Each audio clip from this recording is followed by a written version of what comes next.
Friends, நம்ம இன்றைக்கி கரைசல்கள் லெசனுடைய part 2 தான் பார்க்க போகிறோம். இதில் அன்றைக்கே கரைப்பானின் தன்மை அடிப்படையாக கொண்ட வகைப்பாடு அப்படின்றத பார்த்துருப்போம். இதில் என்னென்ன வகைப்பாடு இருக்குன்னா, நீர் கரைசல் ஒன்று, நீரற்ற கரைசல். நீர் கரைசல் அப்படின்னு சொன்னால் தண்ணி இருக்கும். நீரற்ற கரைசல்னால் தண்ணி தவிர மற்ற பொருட்கள் இருக்கும். நீர் கரைசலில் சர்க்கரை, உப்பு, இது போல் கரைசல்கள், அப்புறம் காப்பர் சல்ஃபேட் இதெல்லாம் கரைஞ்சிருக்கும். நீரற்ற கரைசலில் பார்த்தோம் அப்படின்னு சொன்னால் alcohol, benzene, ether, carbon disulphide இது எல்லாமே இருக்கும். எக்ஸாம்பிள் பார்த்தோன்னா கார்பன் டைசல்ஃபைடில் கரைக்கப்பட்ட சல்ஃபரு, கார்பன் டெட்ராக்ளோரைடில் கரைக்கப்பட்ட அயோடின், இது ரெண்டுமே இது எல்லாமே நீரற்ற கரைசலுக்கு எக்ஸாம்பிள். அடுத்து பார்த்தோம் அப்படின்னா, இது கரைப்பானின் தன்மை கொண்ட வகைப்பாடில் 2 பார்த்தோம். அதே போல் கரைப்பொருளின் அளவை அடிப்படையாக கொண்ட வகைப்பாடில் 3 கொடுத்துருக்காங்க. ஒன்று தெவிட்டிய கரைசல், தெவிட்டாத கரைசல், தெவிட்டிய கரைசல். இப்போ இதில் பார்த்தோம் அப்படின்னு சொன்னால், ஃபஸ்ட்டு தெவிட்டிய கரைசல். தெவிட்டிய கரைசலுக்கு என்ன கொடுத்துருக்காங்கன்னா, எந்த ஒரு கரைசலில் ஒரு பொருளை எக்ஸ்ட்ரா கரைக்க முடியாதோ அதை தெவிட்டிய கரைசல்னு சொல்கிறாங்க. ஒரு 25 டிகிரி செல்சியஸ் வெப்பநிலையில் 100 கிராம் தண்ணியில் பார்த்தோன்னா 36 கிராம் சோடியம் குளோரைடு நம்ம கரைக்கிறோம். இதில் பார்த்தோம் அப்படின்னா ஒரு சிலது முகவையினுடைய அடியில் தங்கிடும். இது தெவிட்டிய கரைசல். இப்போ நம்ம ஸ்வீட் சாப்பிட்றோம், அதுக்கு மேலே நம்மளுக்கு தெவிட்டி போச்சு அப்படின்னு சொன்னால் முடியாது இல்லையா? அதை தான் இது தெவிட்டாத கரைசல்னால் நம்ம இன்னும் கூட ஸ்வீட் நம்மளால சாப்பிட முடியும் அப்படின்றது. தெவிட்டிய கரைசல்னால் சுத்தமாக சாப்பிடவே முடியாதுன்றது தான் இதில் கொடுத்துருக்கிறது. இந்த தெவிட்டாத கரைசல் பார்த்தோன்னா கரைப்பொருளின் அளவை விட குறைவாக, இங்கே இருக்கிற கரைப்பொருளினுடைய அளவை விட இது குறைவான கரைப்பொருள் தான் கலத்து இருப்பாங்க. இதில் பார்த்தோம் அப்படின்னு சொன்னால் இது ரெண்டுத்தையும் கம்பேர் பண்ணும்போது அதிகமான அளவு கரைப்பொருள் இங்கே பார்த்திங்கன்னா 36 கிராம் சோடியம் கொடுத்துருக்காங்க. இங்கே பார்த்தோம் அப்படின்னு சொன்னால் 20 கிராம் இல்லைன்னா 30, இதை விட இது கம்மியாக கொடுத்துருக்காங்க. இங்கே பார்த்தோன்னா 40 கிராம், 30 கிராம், 40 கிராம் கொடுத்துருக்காங்க. அப்போ உங்களுக்கு இது வித்தியாசம் தெரியும்னு நினைக்கிறேன். அடுத்து பார்த்தோம் அப்படின்னு சொன்னால் செறிவு மிக்க மற்றும் நீர்த்த கரைசல்கள் அப்படின்றது கொடுத்துருக்காங்க. இப்போ செறிவு மிக்க மற்றும் நீர்த்த அப்படின்னா என்னென்னா, இப்போ நம்ம ஒரு 2 டம்ளர் எடுத்துப்போம். 2 டம்ளரில் பார்த்தோம்னா, இப்போ 2 டம்ளரில் நம்ம தண்ணி எடுத்துக்கிறோம். 2 டம்ளர்லேயும் பார்த்தோன்னா ஒரு டம்ளரில் 1 ஸ்பூன் சர்க்கரை, இன்னொரு டம்ளரில் 2 ஸ்பூன் சர்க்கரை போட்டோம் அப்படின்னா, இதில் பார்த்தோன்னா நீர்த்த கரைசல்னால் 1 ஸ்பூன் சர்க்கரை போட்டு டம்ளரு, செறிவு மிகுந்த கரைசல்னால் 2 ஸ்பூன் சர்க்கரை போட்டு டம்ளர். இப்போ இது உங்களுக்கு வித்தியாசம் தெரியும்னு நினைக்கிறேன். இந்த நீர்த்த கரைசல் குடித்து பார்த்தோன்னா கொஞ்சம் சப்புன்னு இருக்க மாதிரி இருக்கும். செறிவு மிகுந்த கரைசலில் பார்த்தோன்னா ஸ்வீட்னஸ் அதிகமாக இருக்கும். ஓகேங்களா? இப்போ புரியுதுங்களா? அடுத்து கரைசல்களில் நீர்த்த மற்றும் செறிவுமிக்க கரைசல். இது என்ன பார்த்தோம்னா, அதனோட நம்ம கலரை வச்சு கூட நாம் பார்த்துக்கலாம். இப்போ டைல்யூட் ஆகிறது லைட்டாக மைல்டாக இருந்துச்சுன்னா நம்மளுக்கு வாட்டர்னுடைய கலர் அப்படியே தெரியும், டிரான்ஸ்பரண்ட்டாக தெரியும். ஆனால் சுகர் அதிகமாக இருந்தால் அது கொஞ்சம் மங்கின மாதிரி தெரியும். ஓகேங்களா? கீழே நம்மளுக்கு இதே மாதிரி நம்ம ஐடென்டிஃபை பண்ணுறதுக்காக ஒரு 2 கொடுத்துருக்காங்க. இது செறிவு மிகுந்த, இது நீர்த்த. அதே போல் இது செறிவு மிகுந்த, இது நீர்த்தன்றதை நம்ம தெரிஞ்சுக்கலாம். அடுத்து கரைத்திறன். இப்போ இது நம்ம என்னென்ன பார்த்தோம்? கரைப்பொருள், கரைப்பான் இது ரெண்டுத்தையும் பார்த்தோம். இப்போ இது என்ன கொடுத்துருக்காங்க அடுத்து பார்த்தோம் அப்படின்னா, கரைத்திறன். எந்த பொருளில் கரையிற திறன் எப்படி இருக்குன்றதை கொடுத்துருக்காங்க. இதில் பார்த்தோன்னா ஃபஸ்ட்டு இது ஃபார்முலா வச்சு நம்ம தெரிஞ்சுக்கலாம். இப்போ நம்ம ஒரு தண்ணியை நம்ம சூடு பண்ணிவிட்டு அதில் உப்பு போட்டோம் அப்படின்னா சட்டுன்னு கரைஞ்சிடும் இல்லைங்களா? அதுதான் கரையக்கூடிய திறன், கரைத்திறன். ஓகேங்களா? இங்கே கரைத்திறன் அப்படின்னா கரைப்பொருளினுடைய நிறை பை கரைப்பானின் நிறை இன்ட்டு 100. இதை வச்சு நம்ம கரைப்பொருள்னால் ஒரு சர்க்கரையோ என்னவோ, இது தண்ணி இன்ட்டு 100 கரையக்கூடிய தன்மை. இதை வச்சு நம்ம கால்குலேட் பண்ணிட்டு வந்துடலாம். இது பேசிக்காக நம்ம தெரிஞ்சு வச்சுருக்க வேண்டிய விஷயம். கால்சியம் கார்பனேட் அப்படின்னா நம்ம CaCO3, இது சாலிட் நேச்சரில் இருக்கும். என்னுடைய கரைத்திறன் எவ்வளோ அப்படின்னு சொன்னால் 0.0013. சோடியம் குளோரைடுனா NaCl, இதுவும் சாலிட் நேச்சர் தான், 36. அமோனியா NH3, இது என்ன அமோனியா கேஸ், 48 கரையக்கூடிய தன்மை. சோடியம் ஹைட்ராக்சைடு NaOH, இதுவும் சாலிட் தான், 80. குளுக்கோஸ்னால் C6H12O6, இதுவும் சாலிட் தான், 91. சோடியம் புரோமைட்னா NaBr, சாலிட் நேச்சரு, 95. சோடியம் அயோடைட்னா NaIe, சாலிட் நேச்சரு, 184. இது எல்லாமே கரையக்கூடிய தன்மை. 100 கிராமில் இது எவ்வளோ இருக்கும்? இதுவே 200 கிராம்னா இது அப்படியே டபுள் ஆகும். அந்த மாதிரி நம்ம கால்குலேட் பண்ணிக்கணும். அடுத்து இது எல்லாமே நம்ம கரைத்திறன் இதெல்லாம் இப்போ கரைத்திறனை எது பாதிக்குது, எந்தெந்த ரீசன்னால் கரைத்திறன் வந்து பாதிக்கப்படும் அப்படின்றத கொடுத்துருக்காங்க. ஒரு 3 பாயிண்ட் கொடுத்துருக்காங்க. கரைப்பொருள் மற்றும் கரைப்பானின் தன்மை, அதனோட நேச்சரை பொறுத்து அது மாறுபடும். அப்புறம் டெம்பரேச்சர், அப்புறம் ப்ரெஷர். இப்போ கரைப்பொருள் மற்றும் கரைப்பானின் தன்மைன்னா, ஒரே மாதிரியான கரைப்பொருள் இருந்துச்சுன்னா ஒத்த கரைப்பானில் கரையுது. இப்போ உப்பு கூட திரும்ப உப்பு போட்டோன்னா என்ன ஆகும், டக்குன்னு கரைஞ்சிரும். அதுதான் லைக் டிசால்வ்ஸ் லைக். இது வந்து என்னென்னா முனைவுறும் கரைப்பான்கள் அப்படின்னு சொல்லிட்டு சொல்லலாம். முனைவுறும் பொருள் வந்து முனைவுறும் கரைப்பான். இப்போ உப்பை வந்து நம்ம தண்ணியில் போட்டோம்னா சட்டுன்னு கரைஞ்சிரும். இது எல்லாமே முனைவுறு கரைப்பான்கள். ஆனால் உப்பு போயிட்டு நம்ம எண்ணெயில் போட்டோன்னா என்ன ஆகும், டக்குன்னு கரையாது, கரையிறதுக்கு லேட் ஆகும். இப்போ இது எல்லாமே வந்து முனைவுறா கரைப்பான்னு சொல்லுவாங்க. இப்போ ஈத்தரில் கரைக்கப்பட்ட கொழுப்பு இது வந்து முனைவுறா சேர்மங்கள், முனைவுறா இதுவில் கரையிறது கிடையாது. அப்போ நம்மளுக்கு கரைப்பொருள் கரைப்பானின் தன்மை அப்படின்னா நம்ம இதில் என்ன தெரிஞ்சுக்கணுன்னா, முனைவுறும், போலரைஸ்டு, டீபோலரைஸ்டு, நான் போலரைஸ்டு அப்படின்றது தான் இங்கே கொடுத்துருக்காங்க. அடுத்து வந்து வெப்பநிலை. வெப்பநிலையில் பார்த்தோம் அப்படின்னு சொன்னால், திரவத்தில் திண்மங்களின் கரைத்திறன், திரவத்தில் லிக்விடில் சாலிட்னுடைய கரைத்திறன் எப்படி இருக்குன்றது. இப்போ ஒன்றும் இல்லை, நாம் வந்து திரவம் அப்படின்னா வாட்டர் எடுத்துக்கலாம், திண்மம் அப்படின்னு சொன்னால் நம்ம சாலிடுக்கு சால்ட்டை எடுத்துக்கலாம், உப்பு எடுத்துக்கலாம். இப்போ இது பார்த்தோம்னா உப்பை வந்து சில்லுன்னு இருக்கக்கூடிய குளிர்ந்த நீரில் போட்டால் கரையிறதை விட சுடுநீரில் போட்டோன்னா சீக்கிரமாக கரையும். அதுதான் வெப்ப கொள்வினை. இதில் பார்த்தோன்னா வெப்பக்கொள் செயல்முறையில் நம்ம என்ன பண்ணும்போது கரைத்திறன் அதிகரிக்குது.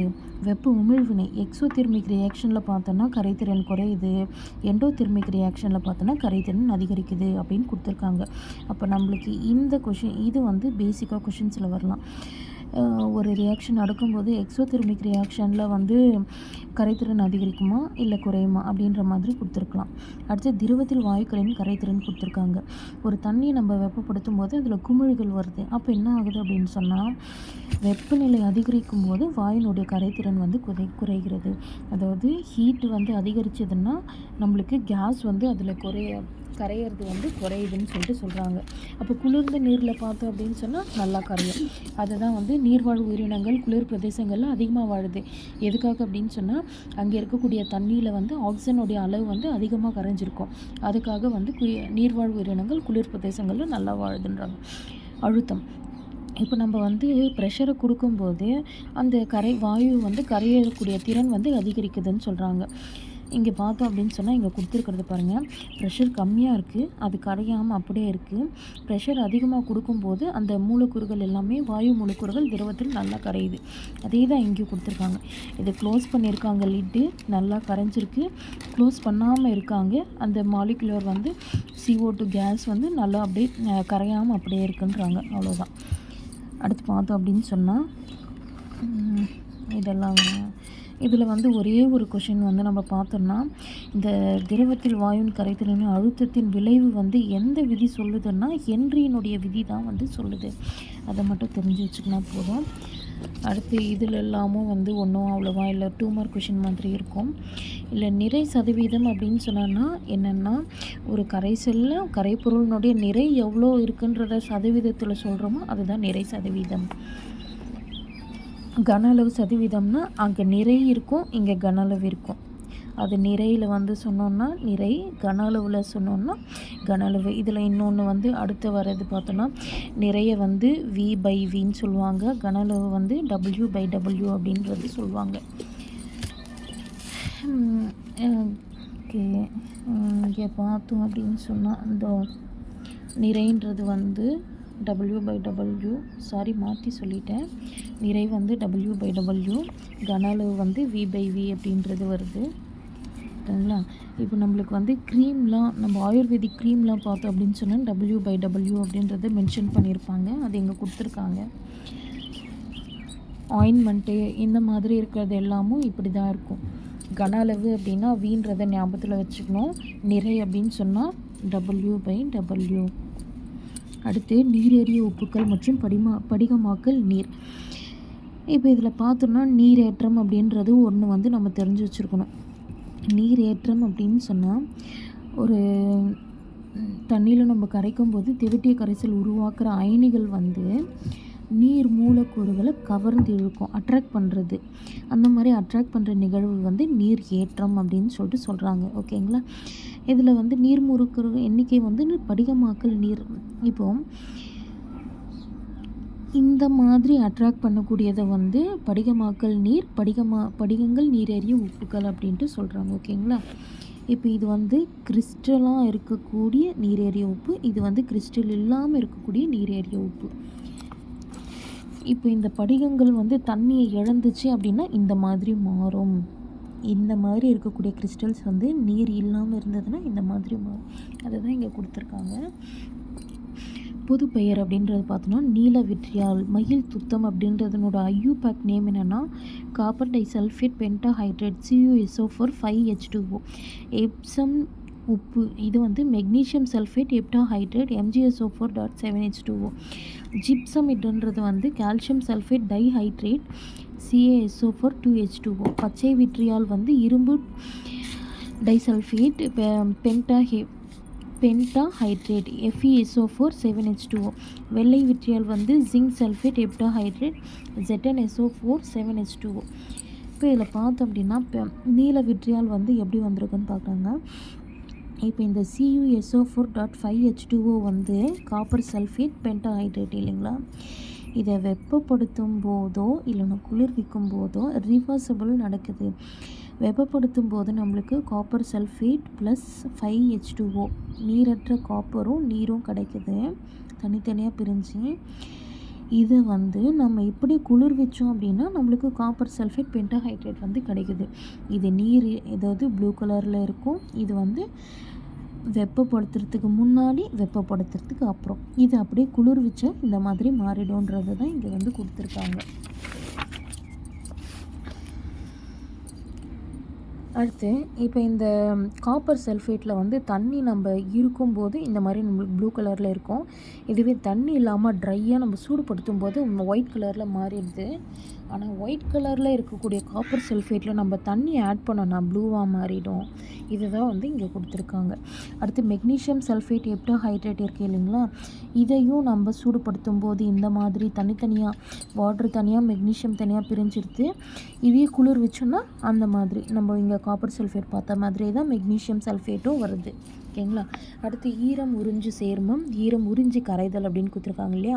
இந்த ஈரம் உறிஞ்சுதல் அப்படின்னா என்னென்னா சாதாரண வெப்பநிலையோ இல்லை ரூம் டெம்பரேச்சர்லையோ இருக்கக்கூடிய ஈரத்தை வந்து அட்ராக்ட் பண்ணிக்கிறது. இதெல்லாமே வந்து ஈரம் உறிஞ்சி சேர்மங்கள். ஒரு சில நேரத்தில் பார்த்தோன்னா உப்பில் வந்து தண்ணி ஏறிக்கும் அப்படின்னு வீட்டில் சொல்லுவாங்க இல்லையா. இதெல்லாமே தண்ணியே ஈரத்தை வந்து உறிஞ்சிக்குதுன்னு அர்த்தம். இப்போது இதுக்கு எக்ஸாம்பிள் வந்து அடர் சல்ஃபியூரிக் அமிலம், பாஸ்பரஸ் பென்டாக்சைடு, சுட்டு சுண்ணாம்பு, சிலிக்கா ஜெல், இது எல்லாமே ஈரம் உறிஞ்சுதலுக்கு எக்ஸாம்பிளாக கொடுத்துருக்காங்க. ஈரம் உறிஞ்சி கரைதல் அப்படின்னு சொன்னால் இந்த சோடியம் ஹைட்ராக்சைடு கொஞ்ச நேரம் நம்ம அந்த டேப்லெட்டை வெளியே வச்சோம்னா அது அப்படியே மெல்ட் ஆகிறத நம்மளால் பார்க்க முடியும், தண்ணி மாதிரி வர்றது. இப்போ நம்ம எக்ஸாம்பிளில் பார்த்தோன்னா நம்மளால் ஈஸியாக தெரிஞ்சுக்க முடியும். ஈரம் உறிஞ்சி சேர்மங்கள் வந்து சீக்கிரமாக கரையாது. ஆனால் இது வந்து தண்ணியை இது வளிமண்டலத்திலோ இல்லை நார்மல் டெம்பரேச்சரில் இருக்கிறதுல வந்து நம்ம கரையாது. ஆனால் உறிஞ்சி கரையும் சேர்மங்கள் வந்து ரெண்டுத்துலேயுமே வந்து என்ன ஆகும்னா உறிஞ்சி கரைய ஆரம்பிக்குதுன்னு சொல்கிறாங்க. அப்புறம் வளிமண்டல காற்றோ கூட இது வந்து தொடர்பு கொள்ளும்போது அதனோட ஃபிசிக்கல் நேச்சரை வந்து இழக்கிறது கிடையாது. ஆனால் இது வந்து இழந்துடுது, கரையுது இல்லைங்களா. அதனால் இது இழந்துடுது. அடுத்து படிக திண்மங்களாக காணப்படுகின்றன. இது வந்து சாலிடாகவே இருக்குது. ஆனால் இது சாலிடாகவோ இல்லை லிக்விடாகவோ வந்து இருக்குதுன்னு சொல்லிட்டு சொல்கிறாங்க. ஓகேங்களா. உருவற்ற அதுக்குன்னு ஒரு பர்டிகுலர் ஷேப்லாம் கிடையாதுன்னு சொல்கிறாங்க. ஓகேங்களா. இந்த லெசனில் இது முடிஞ்சது. உங்களுக்கு சம்ஸ் வேணும்னா நீங்கள் கமெண்ட் பண்ணுங்கள். நான் சம்ஸ் வந்து நான் உங்களுக்கு போட்டு சொல்லித்தரேன் நான். ஆனால் நம்மளுக்கு NTPC ரிலேட்டடாக இருக்கிறதுல இதில் பேசிக்காக பார்த்தோன்னா ஒரு 10-15 கொஷின்ஸ் வேணால் நம்ம சும்மா பார்க்கலாம், அவ்வளோதான் இருக்குது. ஓகேங்களா. என்னென்னா கமெண்ட் பண்ணுங்கள். தேங்க்யூ.